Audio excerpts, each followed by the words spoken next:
ప్రకటన గ్రంథము 3వ అధ్యాయం. ప్రకటన గ్రంథం 3వ అధ్యాయం 21, 22 వచనాలు ఈరోజు మనం ధ్యానిద్దాం. 21, 22 వచనాలు.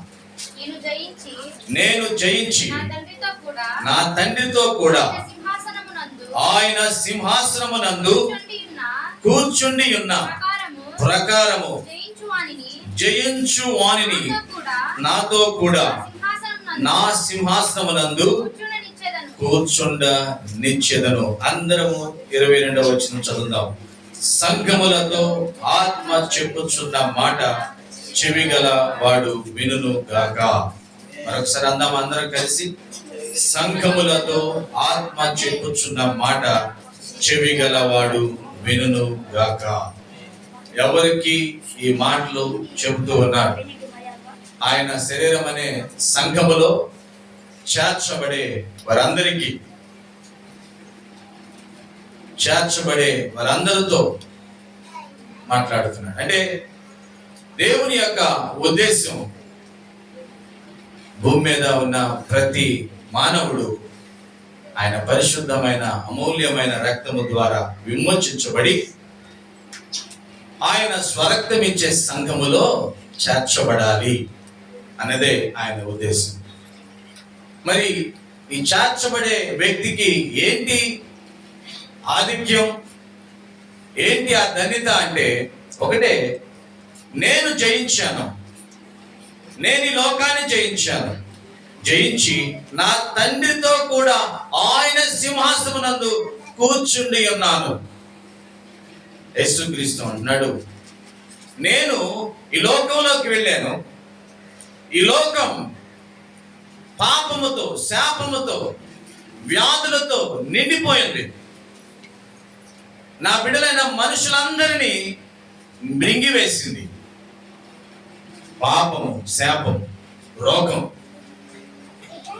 ఆ మృంగివేసిన ప్రతి మానవుణ్ణి నేను లోకంలోకి వెళ్ళి దాన్ని జయించాను. నా శిలువ మరణము ద్వారా జయించాను. నా నీతి పరిశుద్ధత ద్వారా అక్కడ జయించాను. జయించి నా తండ్రి సింహాసనం మీద నేను కూర్చున్నాను. హల్లెలూయా. అందరూ చెప్తాం హల్లెలూయా. యేసుక్రీస్తు ఎక్కడ? ఆయన తండ్రి సింహాసనం మీద కూర్చుని ఉన్న ప్రకారము జయించు వానిని నాతో కూడా నా సింహాసనమునందు కూర్చుండనిచ్చెదను. ఎవరైతే ఈ లోకాన్ని జయించే వారిగా ఉంటారో వారందరినీ నా సింహాసనం మీద నేను కూర్చోబెడతాను. హల్లెలూయా. అంటే ఈ లోకాన్ని మనం జయించాలి. ఏమైంది లోకానికి? ఎందుకు జయించాలి? ఏమైంది లోకంలో అంటే, దేవుడు ఒక గొప్ప సృష్టిని సృష్టించాడు. ఒక అందమైన, ఎవరి కోసం? చెట్ల కోసం కాదు, పక్షుల కోసం కాదు, చేపల కోసం కాదు, దేవుని పోలికలో ఉన్న మానవుని కోసం, దేవుని స్వరూపంలో ఉన్న మనిషి కోసం, దేవుని ద్వారా ప్రేమించబడుతున్న మానవుల కోసం ఒక అందమైన సృష్టిని సృజించాడు దేవుడు. కానీ ఈ సృష్టిలో దేవుడు మానవునికి ఒక గొప్ప ఆధిపత్యాన్ని ఇచ్చాడు, అధికారాన్ని ఇచ్చాడు. ఏలమన్నాడు, పరిపాలించమన్నాడు. కానీ పడిపోయాడు. మానవుడు పడిపోయాడు.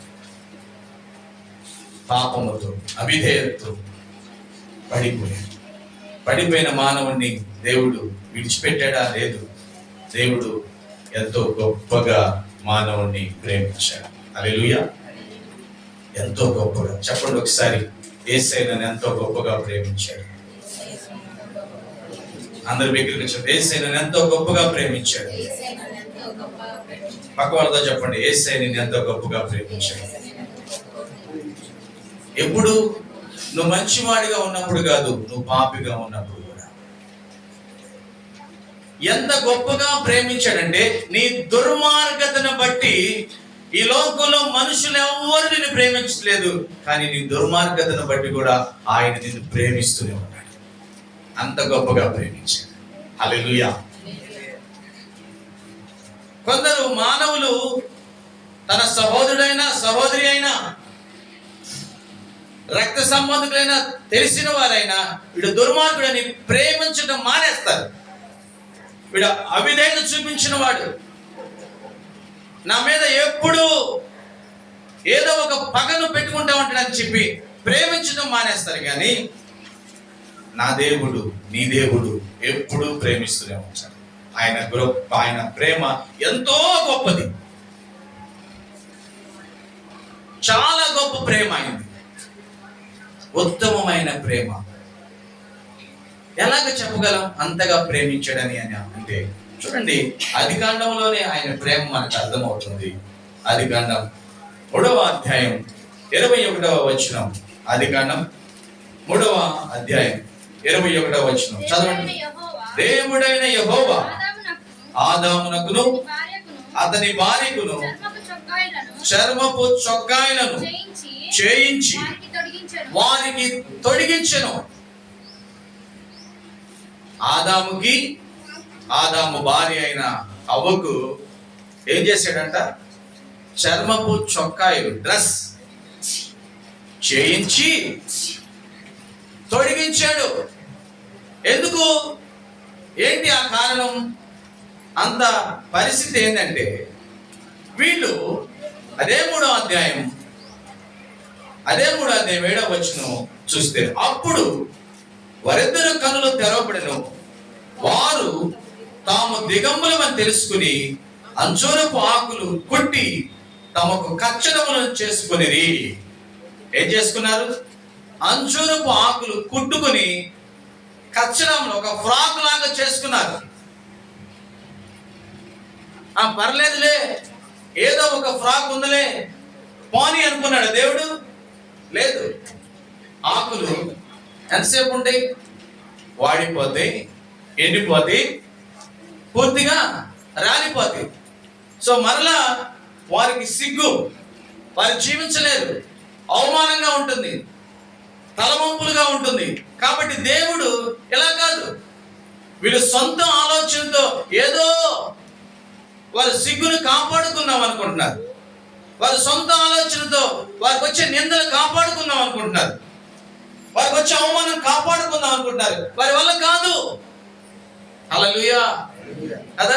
మన సొంత ఆలోచనతో మన మీదకి వచ్చే అపవాదులు, అపనిందలు మనం కాపాడుకోవాలనుకుంటాం. అది మన వల్ల కాదు. ఎంతకాలం? కొంతవరకే, కొంత మట్టుకే కాపాడుకోగలం.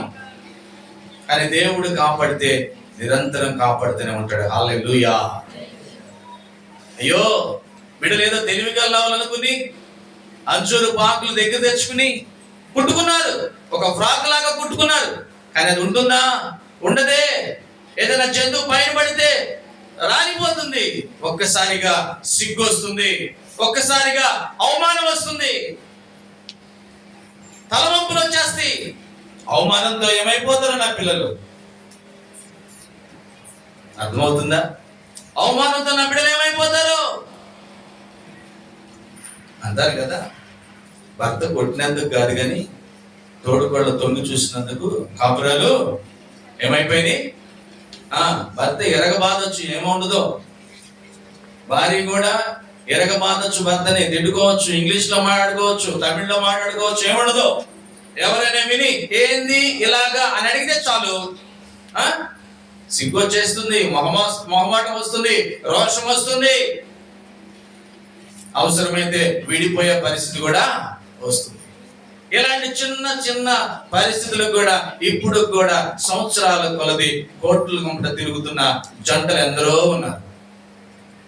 చిన్న చిన్న సమస్యలకి అవమానం, ఆ అవమానాన్ని వారే వారే తొలగించుకోవాలని సొంత ప్రయత్నాలు చేస్తుంటారు. కానీ దానివల్ల ఒరిగేది ఏది లేదు. నా దేవుడు ఎంతో గొప్ప ప్రేమతో మనందరినీ ప్రేమిస్తున్నాడు. హల్లెలూయా. ఎంత గొప్ప ప్రేమ అంటే చర్మపు చొక్కాయలు చేయించాడంట. నీకోసం ఒక వ్యక్తిని పెట్టాడు, పనివాడిని పెట్టాడు. అయ్యో, మన కోసం, దేవుని స్వరూపమందు చేసుకున్న మానవుని కోసం ఒక పనివాడిని, టైలర్ని పెట్టాడు దేవుడు. అర్థమైతే ఎంత బాగుంది మనకి. హల్లెలూయా. పరిశుద్ధాత్మ దేవుడు మనకు బోధించును గాక. నీ సిగ్గు, నీ ముఖమాటం, నీ దిగంబర తత్వం బయట ఎవరికి కనపడకూడదు, ఒక్కసారిగా నీకు నింద రాకూడదు, అవమానం రాకూడదని నీ కోసం ఒక టైలర్ని పెట్టాడు దేవుడు. ఆయన ఏం చేశాడు? నీకు చర్మపు చొక్కాని తయారు చేశాడు. నీకు చెప్పలు కొడదామా? హల్లెలూయా. ఎంత మంచి దేవుడు మన దేవుడు. అయ్యో, వీళ్ళకి ఈ చొక్కాలు తయారు చేయించారు కానీ ఎలా వేసుకోవాలో తెలియదు వీళ్ళకి కదా, ఎలా తొడుక్కోవాలో తెలియదు. చూడండి, అక్కడ చక్కగా రాయబడి ఉంది, చర్మపు చొక్కాయలను చేయించి వారికి తొడిగించెను. ఎంత ప్రేమ అండి ఆయన ప్రేమ. ఆకాశము కంటే ఎత్తైనది, సముద్రము కంటే లోతైనది, ఆకాశము కంటే ఎత్తైనది, సముద్రము కంటే లోతైనది, నా తల్లి కన్నా నా తండ్రి కన్నా మిన్నైనది నీ ప్రేమ, నా తల్లి కన్నా నా తండ్రి కన్నా మిన్నైనది నీ ప్రేమ. యేసయ్య ప్రేమ అందరికంటే మిన్నైన ప్రేమ. డ్రెస్ని చేయించాడంట, చేయించడమే కాదు తొడిగించాడంట. హల్లెలూయా. ఎలా వేసుకోవాలో తెలియదండి. ఉన్నాయా అప్పుడు బట్టలు? వాళ్ళకి లేవు. బట్టలు ఎలా వేసుకోవాలో కూడా తెలియదు వాళ్ళకి. ఎంత గొప్పగా వారిని ప్రేమించాడు. కానీ విషయం ఏంటంటే వాళ్ళ కనులు మూయబడ్డాయి. సాతాను, నీ కళ్ళు తెరవబడ్డాయి అన్నారు, కానీ వాస్తవానికి దేవుడు కనబడకుండా పోయాడు. వారు తెలియకుండానే బంధకాల్లోకి వెళ్ళిపోయారు. వారికి తెలియకుండానే ప్రిజన్, జైల్లోకి వెళ్ళిపోయారు వాళ్ళు. అని అటువంటి వారిని విడిపించడానికి దేవుడు పూనుకున్నాడు. హల్లెలూయా.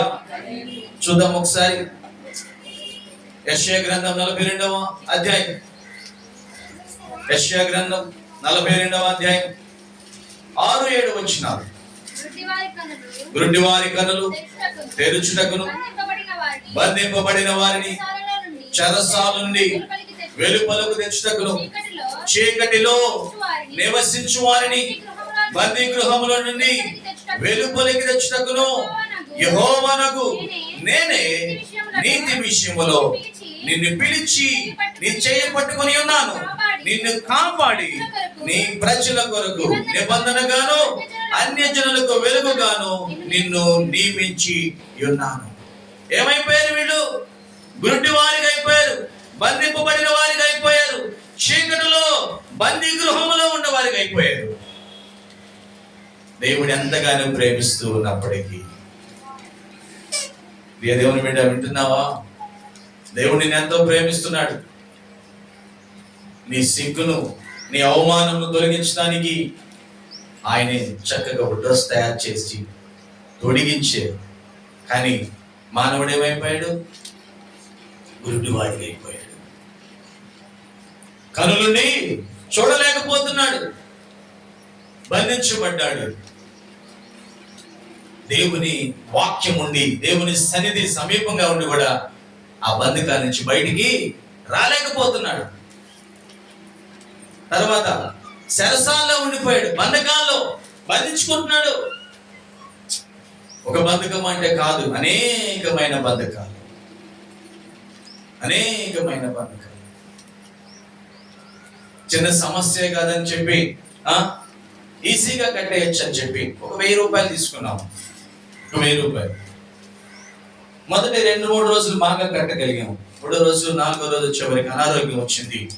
కానీ వాళ్ళకి రోజు కట్టాలి. ఇప్పుడు ఏం చేయాలి? ఆ కట్టడానికి మరొకసారి అప్పు చేసింది. అప్పుడు ఎన్నో తాడది? మొదటి తాడు 1000 రూపాయలు కట్టుకున్నాం, రెండో తాడు మరొక బంధకం, అవి కూడా కట్టాం. ఇప్పుడు 2 అయినాయి. 2 కలిసి కడుతున్నాం, కొద్ది కష్టం ఎక్కువ అవుతుంది. ఇప్పుడు ఏం చేయాలంటే పెద్ద మొత్తం తీసుకుందాం, ఒకేసారి మొత్తాన్ని తీర్చేద్దాం అని చెప్పి ఒకేసారి ఎక్కువ మొత్తం డబ్బు తీసుకున్నాం. ఇప్పుడు ఎంత అయింది? పెద్ద మోక అయింది. ఎవరు కట్టుకుంటున్నారు బంధకాలు అంటే? ఎవరికి వాళ్ళే కట్టుకుంటున్నారు, ఎవరికి వాళ్ళే బంధించబడుతూ ఉన్నారు, పాపముతో, శాపముతో, అవిధేయతో. ఆ తర్వాత ఏంటంటే చీకటిలో నాకు అన్ని తెలుసు, నాకు అన్ని కనపడుతుందని చీకటిలో తిరుగుతూ ఉన్నారు. నాకు తెలియదంటే ఏది లేదు,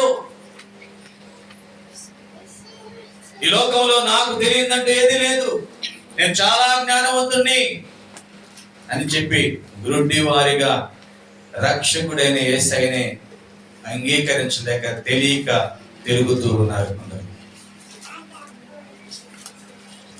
ఈరోజు మనిషి తన సృష్టికర్తని ఎరగకుండా ఉండటమే పెద్ద గురుడితనం కదా. ఒక పాప కనపడింది, మీ అమ్మ నాన్న ఎవరంటే నాకు తెలియదంటే ఎలా ఉంటుంది? తెలియకపోవటం ఏందిరా? ఏమో నాకు తెలియదు. ఈరోజు చాలా మంది నీ దేవుడు ఎవరంటే నాకు తెలీదు. ఎంత గుడ్డివారు, ఎంత బంధకాల్లో ఉన్నారు. అటువంటి పరిస్థితిలో ఉన్న వారిని దేవుడు విడిపించడానికి వచ్చాడు. హల్లెలూయా. చూడండి, అదే యెషయా గ్రంథం 53:6 ఉంటుంది. 53:6 చదవండి. మనమందరము గొర్రెల వలె త్రోవ తప్పిపోతిమి, మనలో ప్రతివాడు తనకిష్టమైన త్రోవకు తొలగెను, యెహోవా మనందరి దోషమును అతని మీద మోపెను. అందరూ ఏమైపోయారంట? త్రోవ తప్పిపోయారంట. మనలో ప్రతివాడు తనకిష్టమైన మార్గంలో నడుస్తూ ఉన్నాడు. నా ఇష్టమే అంత, నువ్వు చెప్పేది ఏం లేదు, నువ్వు చెప్పింది నేను వినను. దేవుడు ఆదామవ్వకి ఏం చెప్పాడు? అమ్మా, ఆ తోటలో ఉన్న ఆ ఫలం తినబాక, చస్తావు, తింటే చచ్చిపోతారు ఇద్దరు. చచ్చిపోతామా? లేదు, నా ఇష్టం, తింటాం, మేము బ్రతుకుతాం. వారికి ఇష్టమైన మార్గంలో తిరుగుతున్నారు. వారికి ఇష్టమైన మార్గంలో కొంతమంది తల్లిదండ్రులు పిల్లలు వయసుకు వచ్చిన తర్వాత కూడా ఇంకా వారి ఇష్టమైన అలవాట్లు మానుకోకుండా ఇప్పటికీ వారి ఇష్టమైన అలవాట్లతోనే జీవిస్తున్నారు. మరి రేపు పిల్లలు కూడా అదే అలవాటుకు వస్తే వాళ్ళు అంటారు, మీరు అలాగ పాడైపోకండి అంటే పిల్లలు అంటారు, మీరు ఎందుకు తిరుగుతున్నారు? మీరు మీ ఇష్టం వచ్చిన మార్గంలో తిరుగుతున్నారు, మేము మా ఇష్టం వచ్చిన మార్గంలో తిరుగుతాం. వారికి ఇష్టమైన మార్గంలో వెళ్తున్నారు. తండ్రి ఇష్టం వచ్చినట్టు తిరుగుతూ కుమారుని మారమంటే మారతాడా? తల్లి ఇష్టం వచ్చినట్టు తిరుగుతూ ఇష్టమైన మాటలు మాట్లాడుతూ ఇష్టమైన ఆలోచన చేస్తూ కుమార్తెను చక్కగా నడవమంటే నడుస్తారా? ఏదో సామెత ఉంది, ఆవు చెప్పాలి ఏమండి, ఆవు చేలో మేస్తే దూడ ఏమన్నా గట్టును మేసిద్దా? మేది కదా, ఎక్కడ మేసిద్ది? ఇంకా చేలోకి వెళ్ళి మేసిద్ది. తమ ఇష్టం, మా ఇష్టం అండి. ఒరే నాయన, తాగితే ఎవరు పాడైపోయి చస్తారంటే మా ఇష్టం, ఎవరు చూస్తున్నాడు చస్తే? అరే నాయన, ఆ చుట్టలు బేడీలు ఆ పాన్పరాగ తినబాకండి, క్యాన్సర్ వస్తుంది, పళ్ళు పీకేస్తున్నారు, గొంతు కోసేస్తున్నారయ్యా, మాటలు పడిపోతే చస్తారు. మీరు తాగేటప్పుడు ఆ ప్యాకెట్ మీద కూడా అదే రాసి ఉంటుంది, చూడలేదా? చూడండి. మా ఇష్టం వచ్చిన మార్గంలో పోతాం. అందరూ త్రోవ తప్పిపోయారంట. గొర్రెల వలె గొర్రెలతో ఎందుకు పోల్చాడు? మీకు ఒక విషయం తెలుసా? ఈసారి వెళ్ళిన తర్వాత చూడండి, గొర్రెల మంద వెళుతూ ఉంటుంది. వెళుతూ ఉంటే ఎందుకో పాపం ఒక గొర్రెకి ఒక చిన్న దోమ కుట్టినా, ఏగ కుట్టినా అది ఎందుకో కొద్దిగా ఎగిరింది పైగా. దానికి ఏగ గుట్టి ఎగిరింది, లేకపోతే దోమ గుట్టి ఎగిరింది, లేకపోతే ఒక ముళ్ళు గుచ్చుకునే ఎగిరింది మధ్యలో. వెనకున్న గొర్రె ఇది ఎందుకు ఎగిరింది అని అడగకుండా అది కూడా ఎగిరింది. దానికి ఏదో ముళ్ళు గుచ్చుకుని ఎగిరితే వెనకున్న గొర్రెకి సేమ్ ముందున్న గొర్రె ఎలాగ ఎగిరిందో అలాగే ఎగిరింది. మన కాపరి ఎందుకు ఎగురుతున్నాయి అని చెప్పి అటు ఇటు తిరుగుతూ ఉంటాడు, అన్ని ఎగురుతూ ఉంటాయి. గమనించారా? అందుకే దేవుడు మానవులందరినీ, మనుషులందరినీ గొర్రెల వలె పోల్చాడు. గొర్రెల వలె దారి తప్పిపోయారు.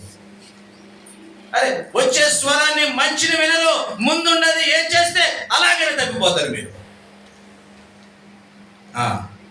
వాళ్ళు అలాగ ఉన్నారు, బాగుంటున్నారంట, వాళ్ళు అలాగ రిచ్గా పోతుంది, నేను కూడా అలాగ బ్రతును. వాళ్ళు ఎలాగనో బ్రతుకు, నీకెందుకు? దేవుడు నీకు చక్కటి స్వరాన్ని అందుబాటులో ఇచ్చి మాట్లాడుతూ నీ జీవితాన్ని బాగు చేస్తుంటే నువ్వు అంటున్నావు, వారి వల్లే నేను కూడా బ్రతుకుతున్నాను. హల్లెలూయా. నాతో ఉన్నవారని చెప్పండి హల్లెలూయా.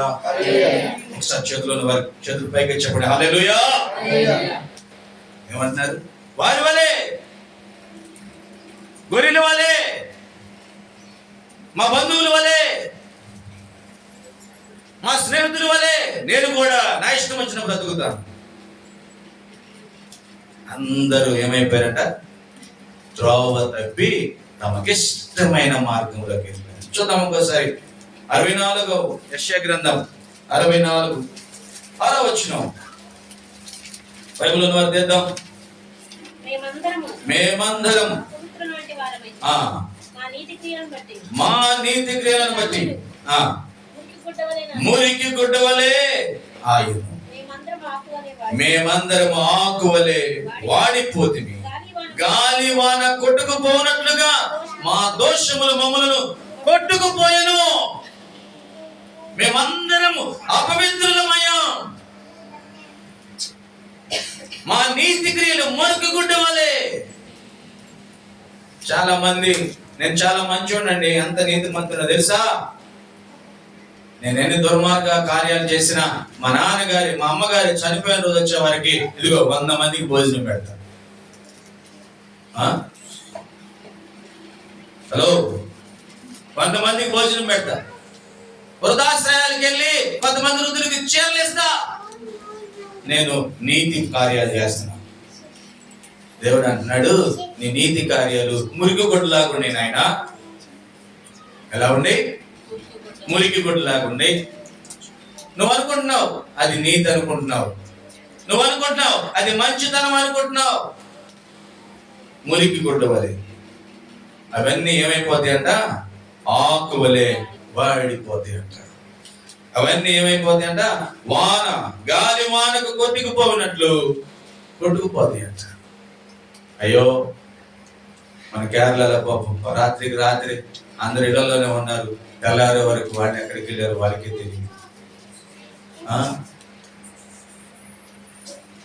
అయ్యో, మా కుక్క పిల్ల బయట ఉంది చచ్చిపోయిద్దామని చెప్పి ఒక తండ్రి కొడుకు బయటకు వచ్చారు, కుక్క పిల్లని విడిపించడానికి వచ్చారు. అదే సంగతులు ఇప్పటికీ ఏమైనా అర్థం కాలేదు. అయ్యో, బయటకు వచ్చి చూస్తూ ఉన్నారు, ఒక చిన్న 8 సంవత్సరాల బిడ్డ మొండెం ఒకసారి తల కట్టయిపోయి వెళ్ళిపోయింది. అయ్యో, వరద కొట్టుకుపోయింది. ఈ దేవుని బిడ్డ ఈరోజు దోషాలతో కొట్టుకుపోతున్నారు, పాపంతో కొట్టుకుపోతున్నారు. ఏమండి, నేను విడిచిపెట్టాలనుకుంటున్నా ఆమెని, ఏమండి నేను విడిచిపెట్టాలనుకుంటున్నా అతన్ని, కానీ వాళ్ళు విడిచిపెడతారు నన్ను. పాపంతో కొట్టుకుపోతున్నాం. అయ్యో, నేను అది తాగకూడదు అనుకుంటున్నా, అది నోట్లో వేసుకోకూడదు అనుకుంటున్నా. ఆ టైం అయ్యే వారికి ఏమవుతుంది? నరాలు లాగుతున్నాయి, నాకు తెలియకుండా నా చేయి వెళ్ళిపోతుంది, అడుక్కోవాలనిపిస్తుంది నాకు. ఆ టైంలో డబ్బులు లేకపోయినా ఎవరి దగ్గరికి వెళ్ళి అడుక్కునైనా తీసుకుని తినాలనిపిస్తుంది, అడుక్కునైనా తీసుకుని తాగాలనిపిస్తుంది. కొట్టుకుపోతుంది నా జీవితం వరద వలె. హల్లెలూయా కదా? నీ ప్రమేయం లేకుండా నీ జీవితం కొట్టుకుపోతుంది. నీ ప్రమేయం లేదు దానికి. ఎందుకంటే నువ్వు పూర్తిగా దానిలో ఇమిడిపోయావు కదా, ఇమిడిపోయావు. మీకు తెలుసా పిల్లలు, మీరు ఎప్పుడైనా పెద్ద టైర్లో కూర్చుని ఆడుకున్నారా? మీ చిన్నపిల్లలు అప్పుడు ఆడుకునేవాడు. ఇప్పుడు టైర్ బండికి ఉంటుంది, ఎద్దుల బండికి టైర్లు ఉంటాయి కదా, ఆ టైర్లో కూర్చోవాలి, లోన ముడుచుకుపోయి కూర్చుంటే ఇంకొకటి నెడతా ఉంటాడు. భలే ఉంటుంది, ఎంజాయ్గా ఉంటుంది. ప్రయత్నం చేయండి, ఖాళీ టైర్ దొరికితే నేను అడిగింది, నేను చెప్పింది టైర్లు తిరిగేటప్పుడు కాదు. మన వాళ్ళకి చాలా తెలివితేటలు ఎక్కువ. ఇప్పుడు అంతా హైటెక్ కదా. ఖాళీ టైర్, డిస్క్ లేని టైర్ దొరికితే ఆ టైర్లో ఉండేవాళ్ళం. ఆ టైర్లో చేతులు పెట్టి కాళ్ళతో ముడుచుకుంటే నెట్టుకుంటూ వెళ్ళేవారు. అంటే టైర్ నెడితే నేనంటే అర్థం. ఈరోజు పాపములో ఉండిపోయి నెట్టుకుంటా పోతున్నారు, అంతే. సంవత్సరాలు గడిచిపోతున్నాయి, జీవితాలు అంతరించిపోతున్నాయి, కొట్టుకుపోతున్నారు. అటువంటి కొట్టుకుపోయేవారిని ప్రేమ స్వరూపైన దేవుడు ఎంతో గొప్పగా ప్రేమిస్తూ ఉన్నాడు. హల్లెలూయా. ఆయన ప్రేమమయుడు. ఆమేన్. ఎంత ప్రేమమయుడు అంటే చూడండి ఒకసారి, 1 యోహాను 4:8 దేవుడు ప్రేమ స్వరూపి, ప్రేమ లేనివాడు దేవుణ్ణి ఎరగలేడు. దేవుడు ఎటువంటి వాడు? ప్రేమ. అంతే. ఆయన ప్రేమ స్వరూపి. దేవుడు అంటేనే ప్రేమ. ప్రేమ అనే పదం దేవుళ్ళ నుంచి వచ్చింది. ఆయన ప్రేమ స్వరూపి, ఆయన స్వరూపం ప్రేమ. మన మొఖాలు అనుకోకూడదు కానీ కొంతమందికి నవ్వే అమావాస్య పౌర్ణానికి వస్తుంది. ఎందుకో పాపం, ఎప్పుడు అమావాస్య పౌర్ణానికి వాళ్ళు నవ్వితే చూడాలని కొందరు ఎదురు చూస్తున్నారు. అయ్యో, నేను ఈ మాట అంటున్నానని ఏమనుకో మాకండి, అనుకున్నా పర్లేదు, దేవుడికి స్తోత్రాలు. కొంతమంది భార్యలు నా భర్త ఎప్పుడు నవ్వుతాడా అని ఎదురు చూస్తున్నారు, ఎప్పుడు చిరాగ్గా ఉంటాడు.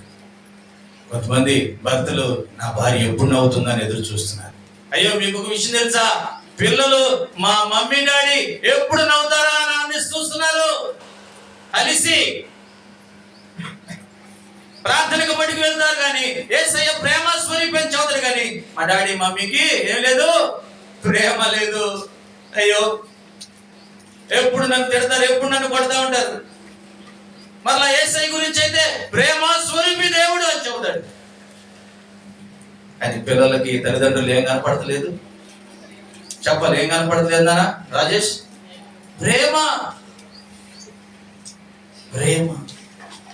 మన యేసయ్య ఎవరంట? చెప్పండి పక్కవాడిది, యేసయ్య ప్రేమ స్వరూపి. చెప్పాలి, అందరూ చెప్పాలి. యేసయ్య ఎవరు? యేసయ్య ఎవరు? ప్రేమ స్వరూపి. హల్లెలూయా. దేవుడు అంటేనే ప్రేమ. ఒకసారి నవ్వుతూ చెప్పండి, అందరు నవ్వండి. యేసయ్య యొక్క స్వరూపాన్ని మనలో తీసుకొద్దాం. అయ్యో, నవ్వితే అంత అందంగా ఉంటాం మనం, తెలుసా? నవ్వితే ఎంత అందంగా ఉంటుంది. భారతమ్మ గారు ఎంత అందంగా ఉంటారు నవ్వితే. ఒకసారి పక్క వాళ్ళు చెప్పండి, యేసయ్య ప్రేమ స్వరూపి. యేసయ్య ప్రేమ స్వరూపి. హల్లెలూయా. ప్రేమ లేనివాడు దేవుణ్ణి ఎరగడు. ప్రేమ లేకపోతే నీకు దేవుడే తెలియదండి. అయ్యో, ఇది కఠినమైన మాటే కదా. నీలో ప్రేమ లేదా, నీకు దేవుడు తెలియదు. అయితే అప్పుడప్పుడు వస్తుందా? ఎప్పుడు వస్తుంది ప్రేమ? అప్పుడప్పుడు వస్తుందా? ఎప్పుడు ఉండాలి, ఎందుకంటే ఆయన మనల్ని ప్రేమిస్తున్న దేవుడు కనుక. చూడండి, ప్రేమ లేని వారు కొందరున్నారు. బైబిల్లో ఒక మాట చదువుకుందాం మనం. హబక్కూకు గ్రంథము 1వ అధ్యాయం 13వ వచనం. హబక్కూకు, నీ కనుదృష్టి దుష్టత్వము చూడలేనంత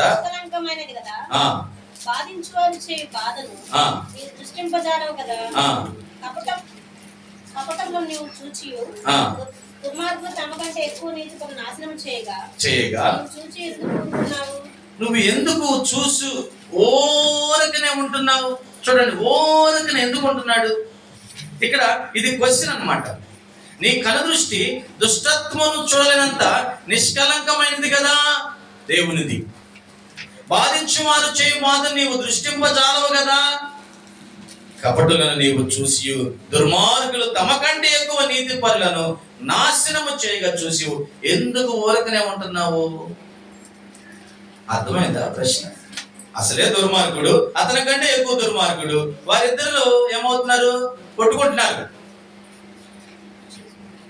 వారిద్దరు ఇంకా కొట్టుకుంటున్నారు. కానీ దేవుడు ఏం చేస్తున్నాడు? చూస్తూ ఉన్నాడు. అంటే దుర్మార్గుడు ఇంకో దుర్మార్గుడిని పాడు చేస్తున్నాడు. అంటే వారిలో ఏముంది చెప్పాలి? ఏముంది? జహనం ఏముంది? దుర్మార్గత ఉంది. వాళ్ళు ఏం లేదు, దేవుని ప్రేమ లేదు. వాళ్ళకి దేవుడు తెలియదు. వాళ్ళకి దేవుడు తెలియదు. మనం శుక్రవారం ధ్యానం చేస్తాం కదా. శుక్రవారం ఒక రాజుగారి గురించి ఎవరైనా గుర్తుందా? ఎవరైనా యేసుక్రీస్తుని సిలువేయించిన రాజు ఎవరు? హేరోదు. యేసుక్రీస్తు జీవిత కాలంలో ఉన్నాయి. ఆ హేరోదు ఎటువంటి వాడు? దుర్మార్గుడు. ఎంత దుర్మార్గుడు అంటే తన సహోదరి యొక్క భార్యను తన భార్యగా ఇంట్లో చేర్చుకున్నాడు. దుర్మార్గుడు కదా. అంతేకాదు, ఓ దుర్మార్గుడా, నీకు భార్య ఉండి నీ తమ్ముడు భార్యను ఎందుకు చేర్చుకున్నావని బాప్తిసం ఇచ్చి యోహాను గద్దిస్తే ఇతను జైల్లో వేసేసాడు. ఎంత దుర్మార్గుడు! సర్వలోకానికి రక్షకుడిగా వచ్చిన యేసుక్రీస్తుని నిందించాడు, అవమానించాడు, హేళన చేశాడు. కానీ ఒక విషయం తెలుసా? ఆయనతోనే ఆ ఇంటిలోనే పెంచబడిన మన యేసు అనే ఒక వ్యక్తి ఉన్నాడు. ఆయన ఒక గొప్ప సువార్తికుడు. వీడు చెప్పకూడదాం హల్లెలూయా. ఆయన ఒక గొప్ప బోధకుడు, గొప్ప ప్రవక్త. అంత్యోకయ సంఘములో ఒక ప్రాముఖ్యమైన వ్యక్తి. సౌలు బర్నబాలతో లూకియాతో కలిసి పనిచేసిన వ్యక్తి మన యేసు. ఒక దుర్మార్గుడితో యేసు ప్రేమను ఉంచుకున్న వ్యక్తి పెంచబడ్డాడు, పెరిగాడు. కానీ దుర్మార్గుడు మారలేదు. మన యేసు ఒక గొప్ప సువార్తికుడిగా మారి, గొప్ప సేవకుడిగా మారాడు. దుర్మార్గులు ఏమున్నదంట? దేవుని ప్రేమ. దేవుని ప్రేమ లేని వాడికి దేవుడు కనబడడు. దేవుని ప్రేమ ఉన్న వారిని దేవుడు గొప్పగా గౌరవిస్తాడు. ఆమేన్.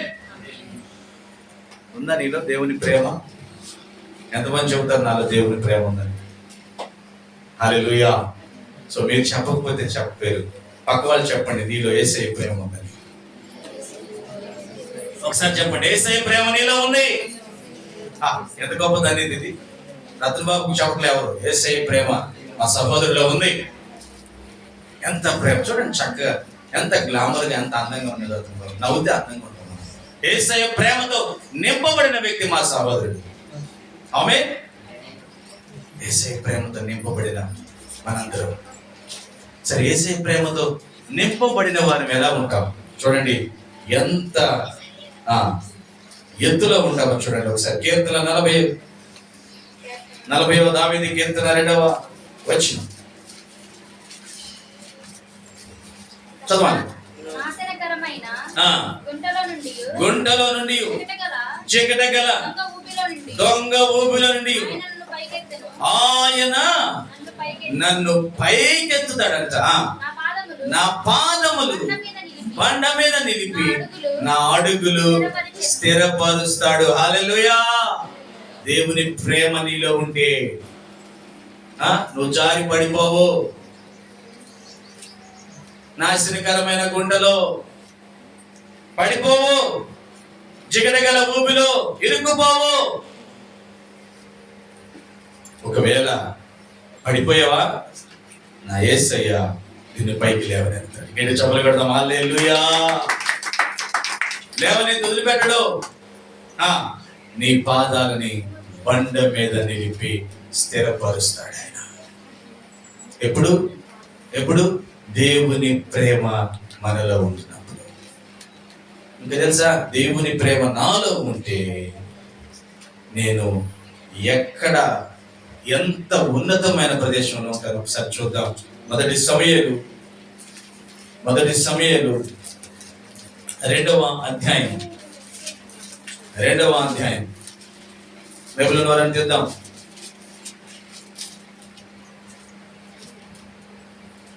8వ వచనం. దరిద్రులను అధికారులతో కూర్చుండబెట్టకును, మహిమగల సింహాసనమును స్వతంత్రింపజేయుటకును వారిని మంటిలో నుండి ఎత్తువాడు ఆయనే. లేమిగల వారిని పెంట కుప్ప మీద నుండి లేవనెత్తువాడు ఆయనే. భూమి యొక్క స్తంభములు యెహోవా వశము, లోకమును దాని మీద ఆయన నిలిపి ఉన్నాడు. మనల్ని దేవుని ప్రేమలో మనం ఉంటే మన దారిద్ర్యతను తొలగిస్తాడు ఆయన. ఏం చేస్తాడు తెలుసా? రాజులు పక్కన కూర్చోబెడతాడు, ఐశ్వర్యవంతులుగా చేస్తాడు. ఆమేన్, హల్లెలూయా. ఉన్నతమైన, నువ్వెక్కలేనంత ఎత్తైన శిఖరానికి ఆయన ఎక్కిస్తాడు. నువ్వు ఊహించలేవు. ఎప్పుడు నువ్వు దేవుని ప్రేమతో నింపబడితే, దేవుని ప్రేమ నీలో ఉంటే నువ్వు సౌందర్యంగా, అందంగా ఎప్పుడు ఆనందించగలవు. ఆయన నిన్ను ఆయన సింహాసనం మీద కూర్చుండబెట్టాలని ఆశపడుతూ ఉన్నాడు. ఆమేన్, హల్లెలూయా. మీ కళ్ళ ముందే చూస్తున్నారు ఎంతమందిని దేవుడు ఆయన్ని ప్రేమిస్తున్న ప్రజల్ని ఆయన అలాగా ఎత్తాడు. అలాగా ఉన్నతమైన ఆశీర్వాదాలు, ఉన్నతమైన వారిగా మార్చివేశాడు. ఒకప్పుడు ఏమీ లేని వారు, ఒకప్పుడు దారిద్ర్యతను చూసిన వారు, వెంటకుప్ప మీద జీవితాలను గడిపిన వారు ఈరోజు ఉన్నతమైన శిఖరాలను అందుకుని ఉన్నారు. హల్లెలూయా. ఉన్నతమైన శిఖరాలు. కొందరు నేను నా జీవితంలో ఎదగలేను అనుకున్నారు, వారిని కూడా దేవుడు ఆశీర్వదించాడు. ఆమేన్. దారిద్రులను ఆయన లేవనెత్తే దేవుడు. మనం బాధపడాల్సిన అవసరం లేదు. నీలో దేవుని ప్రేమను పుట్టించుకో. ఎందుకంటే దేవుడు మనల్ని ప్రేమిస్తున్నాడు కనుక. దుర్మార్గుడిగా ఉండొద్దు, దుష్టుడిగా ఉండొద్దు, మరొక దుర్మార్గుడిని పాడు చేయాలనే ఆలోచనలో పెట్టుకోవద్దు. అప్పుడు నువ్వు దేవుని ప్రేమకి దూరం అయిపోతావు. దేవుని ప్రేమతో నువ్వు నింపబడితే నిన్ను ఆయన లేవనెత్తాడు. ఒకవేళ నువ్వు చారి దొంగ ఊబిలో, చిగటగల ఊబిలో పడిపోతున్నా ఆయన పట్టుకుని పైకి లేవనెత్తాడు. హల్లెలూయా. ఆయన వదిలిపెట్టే దేవుడు కాదండి. ఆయన నిన్ను విడువడు, చెప్పాలి, విడువడు, ఎడబాయడు. ఎప్పటికీ ఎప్పటికీ వివాహంలో మంచి తీర్మానం చేసుకుంటారు భార్య భర్త. ఏమని? మరణము, నా పేరు చెప్పాలి, మరణము మనలను వేరు చేయనంత వరకు నేను నిన్ను విడువ. వ్యాధి ఎందును, బాధ ఎందును, కలిమి ఎందును, లేమి ఎందును, ఏది ఏమైనప్పటికీ నిన్ను విడిచిపెట్టను అంటారు. ఎంతమంది ఉంటున్నారా? కొద్దిగా అందమైన అబ్బాయి పడినా, అందమైన అమ్మాయి కనపడినా, ఆస్తి ఎక్కువ కనపడ్డా, కొద్దిగా భార్య హింసిస్తుందని, భర్త భయంకరంగా కొడుతున్నాడని ఈ మాటలన్నీ మర్చిపోయి విడిచిపెట్టి వెళ్ళిపోతున్నారు. అయ్యో, ఎంత దుర్మార్గం. దేవుని ప్రేమ ఉందా ఇల్లు? దేవుని ప్రేమ లేని వారి వాళ్ళు. కానీ దేవుని ప్రేమ ఉన్నవారితో దేవుడు మాట్లాడుతున్నాడు, నేను నిన్ను విడువను, ఎడబాయను. హల్లెలూయా. నిన్ను లేవనెత్తుతాను. నాశనకరమైన చిగట ఊపిరి నువ్వు పడిపోయినా నిన్ను నేను లేవనెత్తుతాను.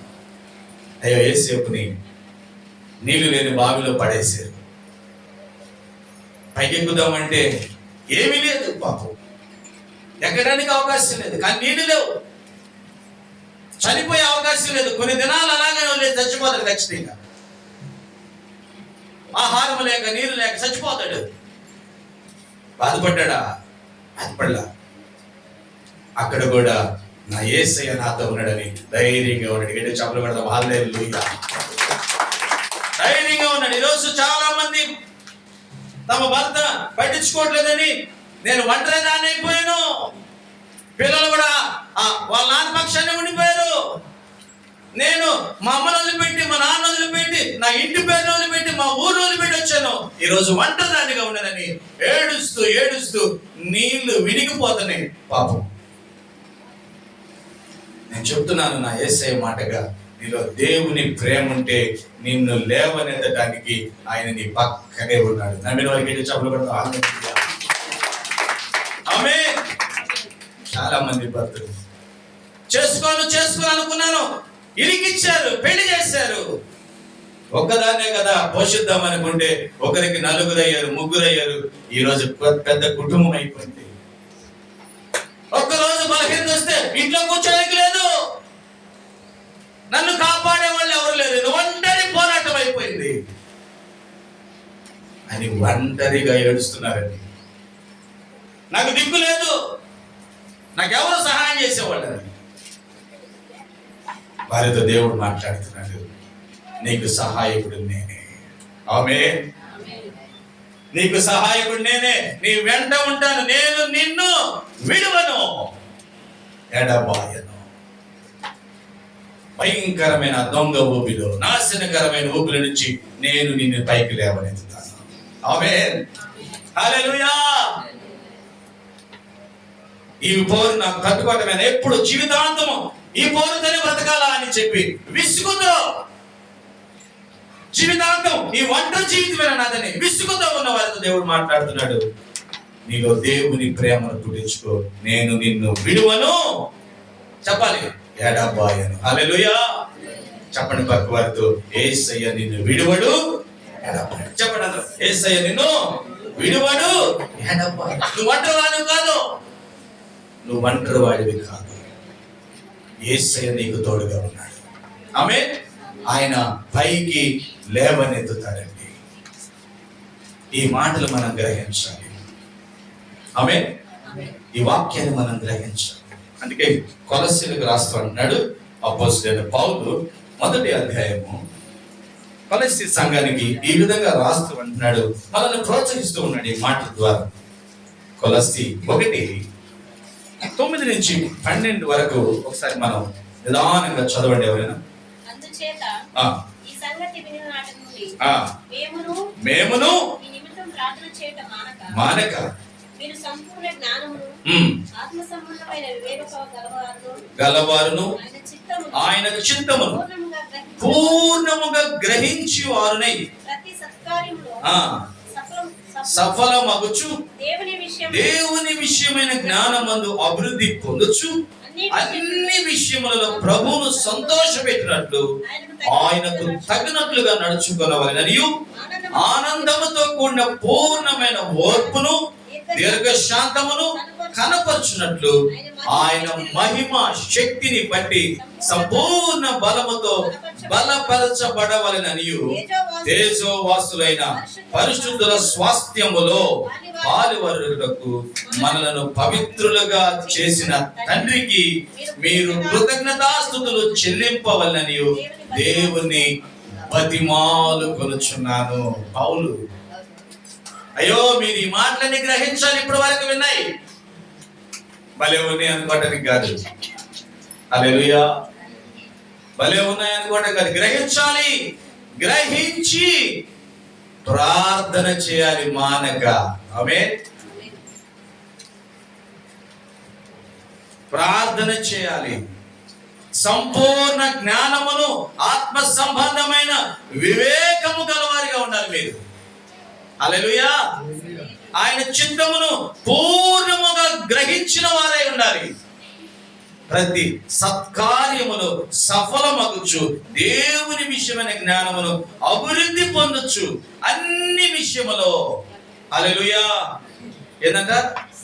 అన్ని విషయాల్లో దేవుణ్ణి సంతోషపెట్టాలని మనం ఎవరిని చెప్పాలి? ఎవరిని? అన్ని విషయాల్లో సంతోషపడుతున్నాడా?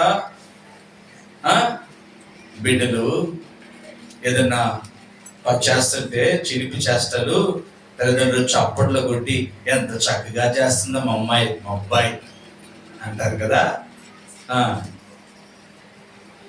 మరి మన తండ్రి మన రక్షకుడు నీ జీవనం ద్వారా నువ్వు చేసే పనుల ద్వారా సంతోషపడాలి. నమ్మిన వారి హరిలో చెప్తాం హల్లెలూయా. సంతోషపడాలి. అయ్యా నా బిడ్డ నా కుమార్తె ఎంత చక్కటి జీవితం, నా వాక్యాన్ని గ్రహించింది, నేను వారి కోసం చేసిన త్యాగాన్ని గ్రహించింది, ఆ కుటుంబం గ్రహించింది, మానక ప్రార్థన చేస్తున్నారు, నన్ను సంతోష పెడుతున్నారు, నన్ను ఆనందింపజేస్తున్నారు. ఆమె ఈరోజు ఎంతమంది పిల్లలు తల్లిదండ్రులకి దుఃఖాన్ని తీసుకొస్తున్నారు. ఒక తండ్రి యేసయ్య దగ్గరికి వెళ్ళాడు. వాళ్ళ అబ్బాయి అంట చిన్న వయసు నుంచి మోర్చలు రోగం, ఫిట్స్. ఎక్కడ ఆ ఫిట్స్ వచ్చినప్పుడు, ఆ మోర్చలు వచ్చినప్పుడు మంటలోకి వెళ్ళి ఎగురుతాడంట, డాన్స్ చేస్తాడంట. కాలం ఎక్కడుంటే ఆ కాలంలో పడి డాన్స్ చేస్తాడంట. ఎవరన్నా చూడకపోతే ఆ మంటలో కాలిపోతాడు, ఎవరన్నా చూడకపోతే ఆ నీళ్ళల్లో మునిగిపోతాడు. చిన్న వయసు నుంచి కాపాడుకుంటా వచ్చారు. ఇప్పుడు 14-15 సంవత్సరాలు వచ్చేసినాయి. పిల్లోడు ఎదుగుతున్నాడు, నువ్వు మేసం వస్తుంది, అక్కడికి వస్తాడు అనుకుంటే ఎప్పటికీ ఆ మోర్చల రోగం పోలా, ఆ ఫిట్స్ రోగం పోలా. తండ్రికి బాగా వేదన అయిపోయింది. ఏం చేయాలి? ఎక్కడెక్కడికో తిరిగాడు, ఎక్కడ బాగుపడలా. యేసుక్రీస్తు శిష్యులు ఆ వీధిలో సువార్త చెబుతూ అనేక మందిని బాగు చేస్తున్నారు. వాళ్ళ దగ్గరికి వెళ్ళి అయ్యా నా బిడ్డని కూడా బాగు చేయండి అయ్యా. వాళ్ళు ప్రార్థన చేశారు, బాగుపడలా.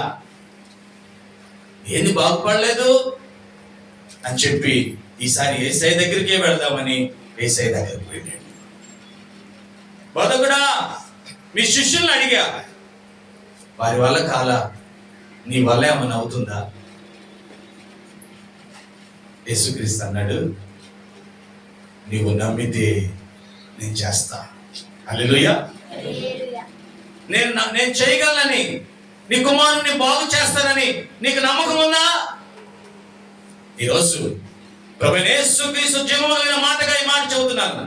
ప్రియ తల్లిదండ్రులారా, మీ బిడ్డలను యేసుక్రీస్తు బాగు చేయగలడు. నీకు నమ్మకం ఉందా?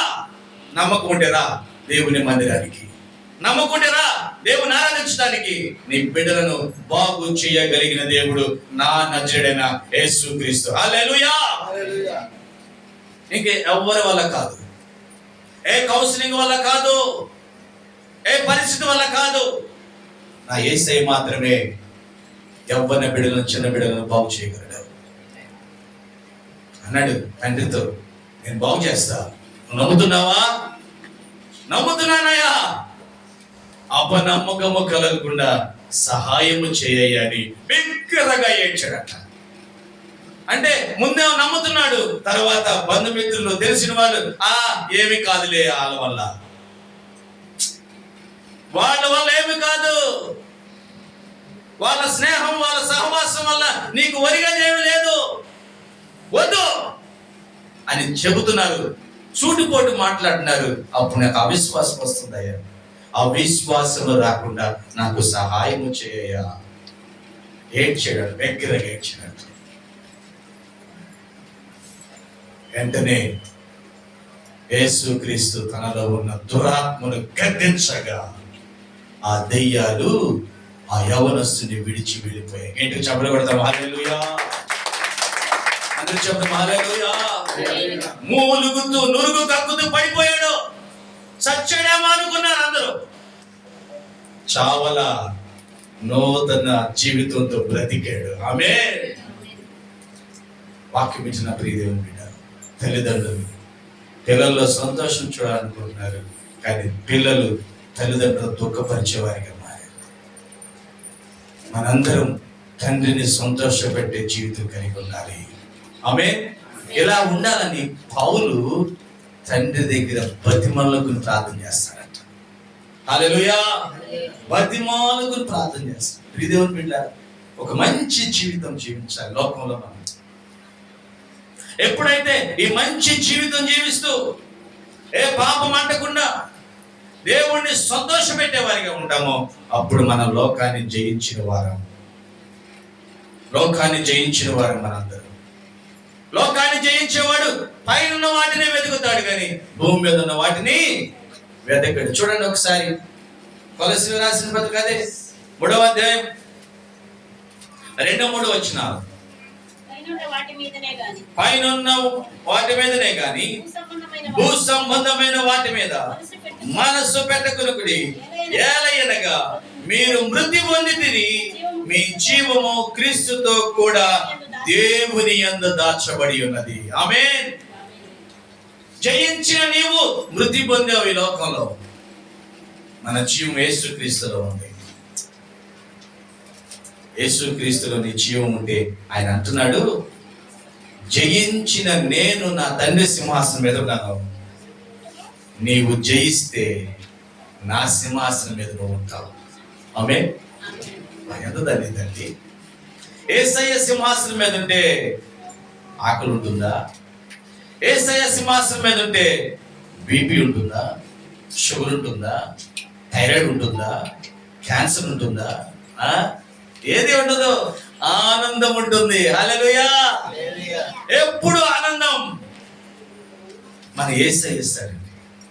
మరి ఎందుకు ఈ లోకంలో గాలికి కొట్టుకుపోయేవారిగా, వరదకు కొట్టుకుపోయేవారిగా మనం జీవించాలి? దేవుని ప్రేమ లేని వారికి ఎందుకు జీవించాలి? దేవుని ప్రేమ కలిగిన వారిగా జీవిద్దాం. ఆయన విజయంతో తండ్రి సింహాసనం మీద ఉన్నాడు. ఈ లోకాన్ని జయించి యేసుక్రీస్తు యొక్క సింహాసనం మీద మనం కూర్చుందాం. ఇటు కృప ప్రభువైన యేసుక్రీస్తు వారు మనకి దయచేయును గాక. ఆమేన్. అందరూ లేచి నిలబడదాం. అందరూ లేచి నిలబడదాం. అందరూ లేచి నిలబడదాం.